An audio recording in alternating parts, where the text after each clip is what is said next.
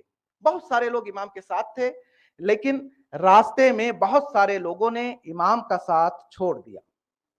اب یہ قافلہ امام حسین علیہ السلام 2 تاریخ کو کربلا کی زمین میں پہنچ گیا۔ مختصر سے اصحاب ہیں امام حسین علیہ السلام کے، لیکن انہی مختصر اصحاب کے لیے امام حسین علیہ السلام نے یہ ارشاد فرمایا، مجھے ایسے اصحاب ملے جو نہ میرے نانا کو ملے، جو نہ میرے بابا کو ملے، جو نہ میرے بھائی حسن کو ملے۔ امام حسین علیہ السلام کے اصحاب کی مصیبتیں کوفے سے شروع ہو جاتی ہیں۔ کوفہ شہر ہے، جناب مسلم کو اسیر کیا ہوا دربار میں پیش کیا گیا۔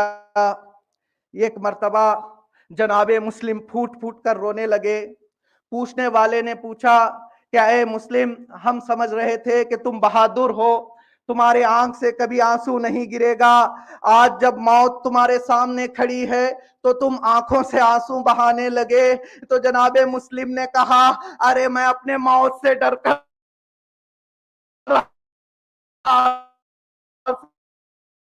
نہیں بہا رہا ہوں، بلکہ مجھے اس بات کا غم ہے کو خط لکھ کر اصحاب حسینی کو اپنے جانوں کی فکر نہیں تھی، فکر تھی تو بس مولا امام حسین علیہ السلام کے جان کی فکر ہے۔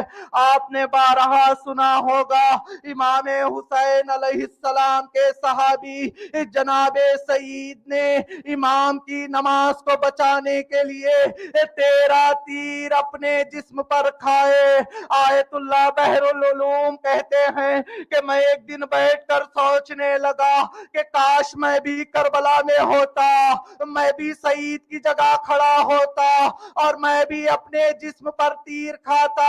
آیت اللہ بحر العلوم کہتے ہیں کہ میں یہ بات اپنے دل میں سوچتے سوچتے سو گیا۔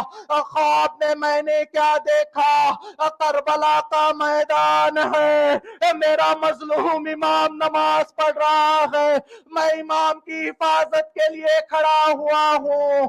جیسے ہی ایک تیر میرے طرف آیا، میں نے اپنے آپ کو بچایا، تیر حسین کی پیشانی پر لگا، خواب سے بیدار ہوئے، بارگاہ خداوندی میں کہنے لگے، بار الہ جیسے اصحاب حسین کو ملے ویسے اصحاب کسی کے ہو ہی نہیں سکتے۔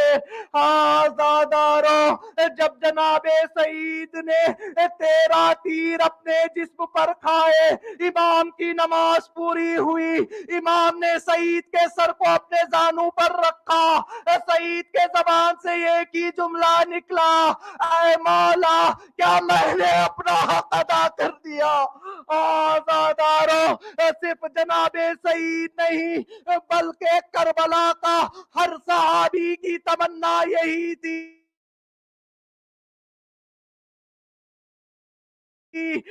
کہ ہم مٹ جائے تو مٹ جائے، لیکن ہمارا حسین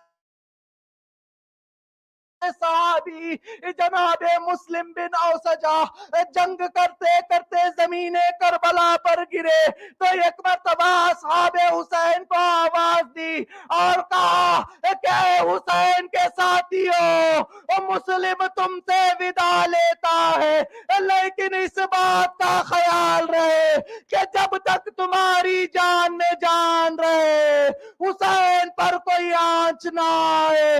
ہاں زادہ روز عاشور جب حسین کے تمام اصحاب نے اپنے جانوں کا نذرانہ امام کی قدموں میں پیش کر دیا، امام تنہا جنگ کر رہے تھے، ایک مرتبہ میدان کا رخ کیا، کہا اے حبیب، اے زہیر، اے مسلم، ذرا